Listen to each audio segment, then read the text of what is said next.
জীবন মানে হাইওয়ান, মানে পশুর মতো। হায় হায় হায়, সারাদিন লম্পটের মতো উলঙ্গ ছবি, নাচ গান দেখে শরীর নাপাক, শরীরের মধ্যে অপবিত্র, এই দেহ নিয়ে মা বাবার ঘরে ঘুমাইতে যায়। মা বাপ তাকায় তাকায় দেখে জানোয়ার আইসা ঘুমাইছে, এশার নামাজেরও খবর নাই, ফজরের নামাজেরও খবর নাই। মা বাপ এই ছেলেকে, এই মেয়েকে মাসের পর মাস পালতেছে, বাজার করতেছে, ভাত খাইতেছে, রান্না করতেছে।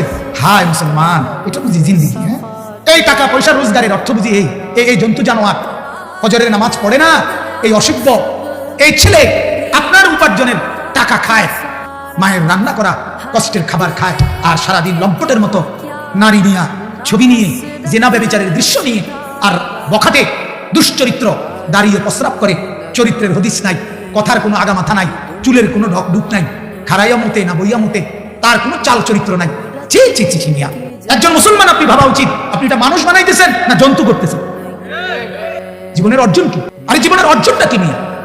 যার ছেলেই বদ আখলাক, সে 1 কোটি টাকার সোফা দিয়া করবে, কথা বলেন না? যার মেয়ে অসভ্য দুশ্চরিত্র, যে মেয়ে বেহায়া, যে মেয়ে সারা রাত আরেক ছেলের সাথে অশ্লীল আলাপ করে মোবাইলে, ওই জানোয়ার পাইলা 1 কোটি টাকার বাড়ি করে আপনার ফায়দা কি? কথা বলেন না? যার বিবিরে পুরা গ্রাম দেখে, রাস্তার ড্রাইভার, রাস্তার বখাটের ছেলে সবাই যার স্ত্রীকে মেয়েকে দেখে হাসে, টিটকারি করে, মস্কারি করে, এই পুরুষের জীবন বেঁচে থাকার চাইতে ওই পানিতে ডুব দিয়ে মরে যাওয়া ভালো। মরে যাওয়া ভালো এটা। আপনি বলেন না ছেলেদেরকে, বলে কি মজা পাইছে এই পর্যন্ত? হাজার হাজার মোবাইলের মধ্যে বেড়ি দেখা কি সুখ পাইছে? মিলছে কি জীবনে বলেন? অশ্লীলতার মধ্যে সুখ কি? ধুনার মধ্যে সুখ কোথায়? নর্তকীর নাচের মধ্যে সুখ কোথায়?